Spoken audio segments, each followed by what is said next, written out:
verdade, eu quero falar com vocês rapidamente sobre as boas práticas de operação dos equipamentos em alta pressão. Vai ser realmente bem rápido, porque isso aqui, na verdade, foi um treinamento que a gente fez em 2 dias, realmente para a gente revisar os conceitos. Então, só para... Aqui eu botei umas fotinhos diferentes minhas, né, para dar uma variada, para mostrar para vocês que quando eu falo de trabalho em alta pressão, porque eu já estive lá na alta pressão algumas vezes, né? Então, eu até coloquei aqui uma piadinha dizendo que eu sou viciada em checar as válvulas, se elas estão realmente fechadas, e isso aí é verdade, o pessoal que trabalha comigo sabe que eu verifico 200 vezes se todas as válvulas estão fechadas, porque depois que a gente trabalha muito tempo com equipamento de alta pressão, né, a gente acaba tendo aí essas manias, né, de verificar tudo antes de começar por questões aí de segurança mesmo, né. Então, eu tenho já 12 anos trabalhando com equipamento de alta pressão, enfim. E aí, a primeira foto aqui, para quem tiver curiosidade, isso aqui é uma máscara de trabalho com H2S. Então, eu também já fiz isso na vida. Mas, enfim, vamos lá. Então, muito rapidamente aqui, esses são os itens da apresentação de hoje. Eu queria dizer que não é uma apresentação sobre NR13, tá? NR13 é a legislação que fala sobre trabalho em alta pressão. Então, o objetivo, né, da apresentação é fazer uma revisão muito rápida sobre as boas práticas de operação de laboratório de alta pressão e também incentivar vocês a ler o documento, né, que é o guia de trabalho com alta pressão que a gente escreveu aqui no LRAP. Em breve esse documento vai estar disponível no RFDAP, mas enquanto isso, quem quiser dar uma olhada, pede para a gente que a gente envia. É um documento aí de umas 30 páginas com várias orientações interessantes sobre o trabalho em alta pressão. Tá? Então, por que a gente insiste nisso, né? Vocês já devem ter visto essas fotos, mas eu vou insistir mais uma vez, para a gente sempre estar com isso em mente, né? Por que a gente tem essas preocupações? Então, aqui algumas questões que acontecem, né, em laboratório. Ruptura de plugs, né, que dá esses vazamentos aqui. Isso aqui na foto também embaçado, mas são piston cells, então, para vocês verem que é coisa que é no nosso dia a dia. Danificar equipamentos.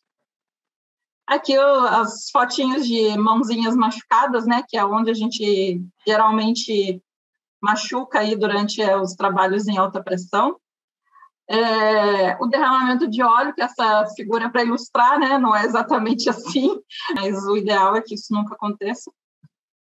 E aí, por fim, eu queria focar com vocês nesse fluxograma, né, que é como a gente vai fazer um trabalho em alta pressão, né. Então, basicamente, começa aqui na nova tarefa, né. Então, você tem uma nova tarefa. Aqui eu vou dar alguns exemplos.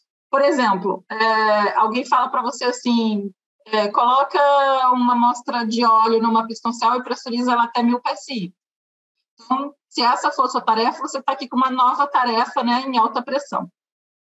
Aí, a primeira pergunta, você tem dúvidas ou preocupações em relação a essa tarefa?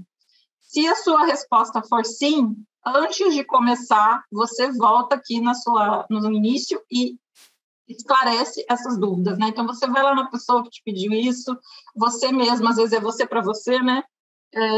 Revisa aí o que é que você precisa fazer, porque antes da gente fazer um trabalho em alta pressão, a gente tem que ter certeza das condições e segurança no que a gente está fazendo, tá? Então, em seguida, né, se você não tem dúvidas da sua tarefa, você segue aqui no planejamento de como você vai executar isso. Isso aqui, gente, inclui tudo. Por exemplo, eu vou pegar minha piston cell, está lá no laboratório, eu vou trabalhar com ela deitada, vou trabalhar com ela em pé, se vou trabalhar com ela deitada, como que ela vai ficar segura e não vai cair no chão?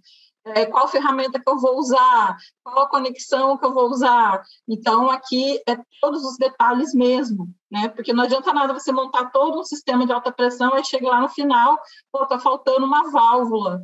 E aí, o que você vai fazer, né? Então, estando com tudo planejado, você vai começar uma avaliação, né, de quais são os riscos dessa operação. Então, por exemplo, vou falar um pouco do nosso caso lá de fluidos. A gente vai aquecer uma amostra. O que a gente tem que se preocupar quando vai aquecer? A pressão vai subir? Eu tenho bomba para isso? Qual a máxima pressão desse meu equipamento? Ele vai aguentar esse aumento da temperatura? Então, aqui a gente começa a se fazer essas perguntas para avaliar os riscos do que eu estou fazendo, né?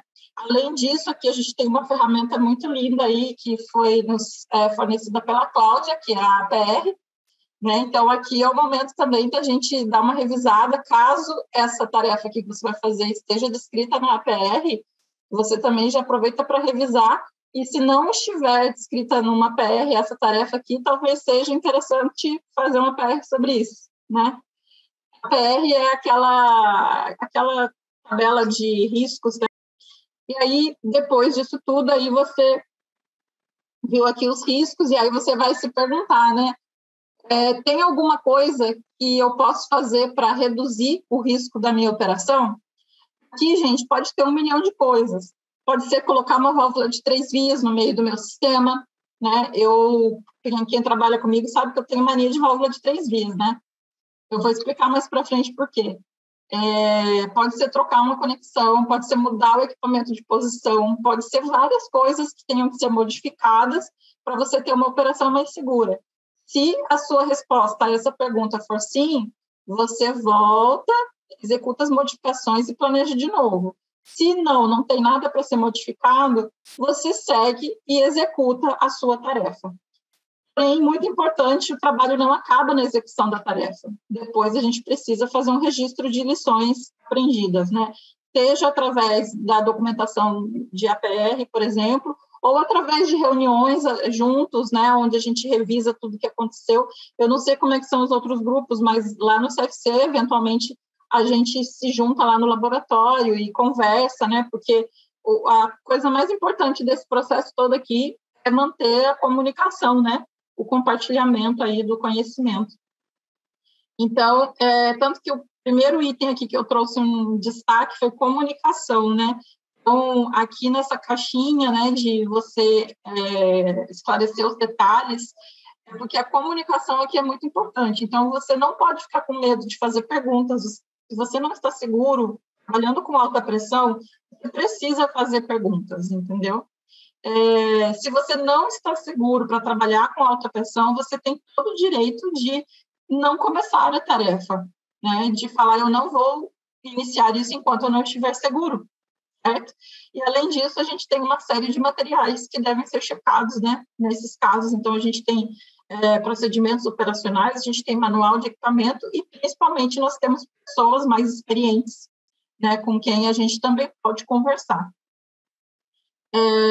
Seguindo aqui na questão da comunicação, né, na hora de executar a tarefa, a gente precisa identificar os lugares onde a gente está trabalhando e garantir que os nossos colegas sabem, né, o que a gente está fazendo, né? Então, essas plaquinhas aqui ajudam muito, porque se a gente um monte de gente no laboratório e larga tudo sem identificação, né, tem uma operação em alta pressão acontecendo, a gente corre o risco de machucar o coleguinha, né?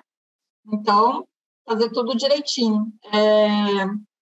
Seguindo aqui a parte ainda de comunicação, né, na próxima caixinha, que é o registro de lições aprendidas, né, como eu já disse, dividir com os colegas aquilo que a gente aprende, né, e também atualizar as SOPs e APRs e reportar a equipe de SMS se alguma coisa acontecer, né. Não porque a gente queira apontar o dedo na cara das pessoas, não é isso. É porque a gente quer registrar esses acontecimentos para que eles não aconteçam de novo, para a gente poder fazer treinamento, para a gente poder orientar as pessoas, né? Então, aqui a parte de planejamento, né? Eu coloquei aqui até em coloridinho, estudar, né? A gente precisa estudar o que a gente está fazendo, entender o que a gente está fazendo. Não adianta a gente decorar a sequência de abrir válvula, né? Eu abro a válvula 1, 2 e 3 e pronto. Em alta pressão, a gente precisa entender em qual a direção do fluido, o que aquele fluido vai fazer, por que a gente está abrindo a válvula XYZ. Então, aqui é muito importante, né? Vamos estudar. Lembrando que a gente tem informação disponível, né, nos manuais, nos SOPs, e também temos muita informação em livros, em papers e com outros grupos de pesquisa, né. Aí agora vem a parte divertida, né, que são os safety devices, que tem que estar incluídos aqui no nosso planejamento do trabalho. Então, quando a gente estiver planejando, a gente tem que saber quais os mecanismos de alívio de pressão dos nossos equipamentos, qual a posição dos bleeding holes. Eu vou mostrar os bleeding holes mais para frente, porque isso aqui é que traz risco para a gente na hora da operação, né? E qual a posição corporal que você vai estar em frente ao seu equipamento, né? Eu vou explicar isso aqui também. Então, isso aqui é muito importante, tá? Principalmente isso, qual o device de alívio de pressão que o seu equipamento tem. E se não tiver, sai correndo, esse equipamento não está muito bom para trabalhar, entendeu? A gente tem que ter esse bom senso aí. Hoje em dia, a gente tem que ter dispositivos de alívio de pressão dos nossos equipamentos. Então, aqui, um exemplo de dispositivo, né, de alívio de pressão são os bleeding holes. Então, esses buraquinhos aqui é uma pistoncélula, eu quis trazer ela para vocês verem, né, que a gente convive com isso o dia inteiro. Aqui em válvulas também, né? Então, esses buraquinhos, eles são dispositivos de alívio de pressão. Se tiver algum overpressure aqui nesses equipamentos, é por aqui que vai sair o fluido, para aliviar a pressão. Isso significa que, dependendo da pressão, isso aqui pode sair um jato, né?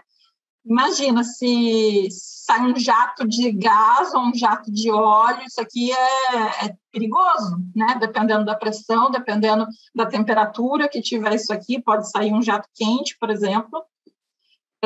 Então, muito importante que a gente se posicione na hora de fazer o trabalho fora da direção dos bleeding holes, né? Então, a posição das nossas mãos na hora de abrir essas válvulas não pode estar na direção dos bleeding holes, tá? Então, vamos ter esse cuidado. Na hora de deixar uma pistoncel, entre aspas, sozinha no laboratório, posiciona os bleeding holes para a parede, né? Coisas assim que a gente tem que ter o cuidado, né? Discos de ruptura, também precisamos cuidar deles, né? As nossas bombas Quizix, que são aí nossas amigas do dia a dia, todo mundo trabalha com bomba Quizix. O dispositivo de segurança dela é o disco de ruptura. Esse disco, gente, ele é uma vez só que ele funciona, tá? Então, se algum dia disparar um disco desse, ele tem que ser trocado. Ele não é reutilizável. Então, muito importante isso. Uma vez que ele tenha sido disparado, tem que trocar. Por isso que a gente tem spare part dele. Tá bom? Mesma coisa, posição da operação, você não deve ficar na frente do disco de ruptura, porque se ele disparar, ele vai disparar ali na direção onde ele está, né? Então, aqui também é bem importante a posição em que você vai fazer a operação. Por isso que planejar o trabalho é importante, porque talvez você tenha que mudar a posição da bomba Quizix, por exemplo, para fazer um determinado trabalho. E aqui as válvulas de 3 vias, que eu particularmente adoro, né? A galera sabe que tudo eu quero botar uma válvula de 3 vias no meio do caminho. Por quê essa questão da válvula de 3 vias? Porque aqui, por exemplo, a gente tem um exemplo de 2 pistoncéus conectadas. Se eu vier conectar com uma linha daqui até aqui, quando eu terminar meu trabalho, para eu despressurizar essa linha, eu vou ter que vir aqui e abrir essa conexão em alta pressão. Então, a partir do momento que eu tenho uma válvula de 3 vias no meio do caminho, eu tenho condições de despressurizar o sistema de maneira controlada através da válvula. Tá? Então, isso é bastante importante, além de ser uma mão na roda para a gente fazer vácuo e várias outras questões aí do laboratório. Então, válvula de 3 vias no meio dos sistemas pressurizados nos ajudam bastante. Ferramentas também, muito importante usar as ferramentas do tamanho certo, né? Evitar as ferramentas ajustáveis. Eu sei que a gente adora, mas são as ajustáveis mal utilizadas que corroem as nossas conexões, né? Máxima de pressão de trabalho, enfim, vocês já sabem, eu só quero destacar aqui que temos etiquetinhas com a máxima pressão de cada equipamento, com QR Code para acessar isso no RFDAP, e em breve a gente vai ter essa etiqueta em todos os equipamentos, tá? A gente está fazendo a impressão das etiquetas. Plugs, então, Então, aqui nunca abra um plug sem verificar se a válvula relativa a ele está fechada. Muito importante isso, porque pode ter uma pressão trapeada aqui, tá? Então, é isso. Essas são algumas das boas práticas, tem muita coisa ainda, como eu disse, esse é um treinamento de 2 dias, e espero que tenha sido uma boa revisão aí para vocês. Então, muito obrigada. E sempre que vocês tiverem dúvidas sobre o manuseio de equipamentos de alta pressão, conexões, essas coisas todas, fiquem à vontade para falar comigo. Eu conheço um pouquinho, tá bom? Então é isso, Gabi. Ótima apresentação, isso é sempre muito bom relembrar.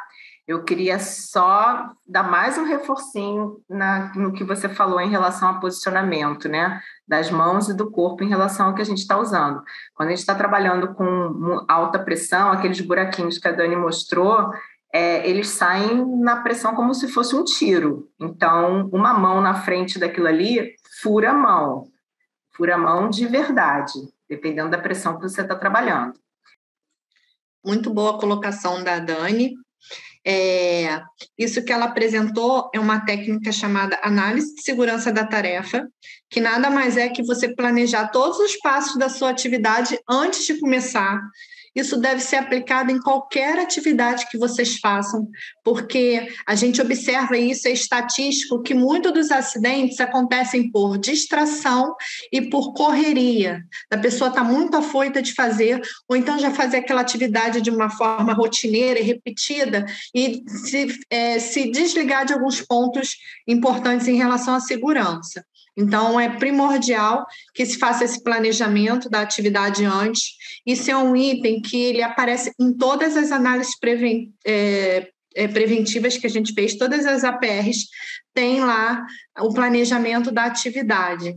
De antemão, acho que a questão do planejamento ela não pode ser esquecida, gente. Isso daí é muito importante e é um dos pontos que o pessoal de SMS que trabalha de forma preventiva mais fala, que é você planejar a tarefa antes de executar.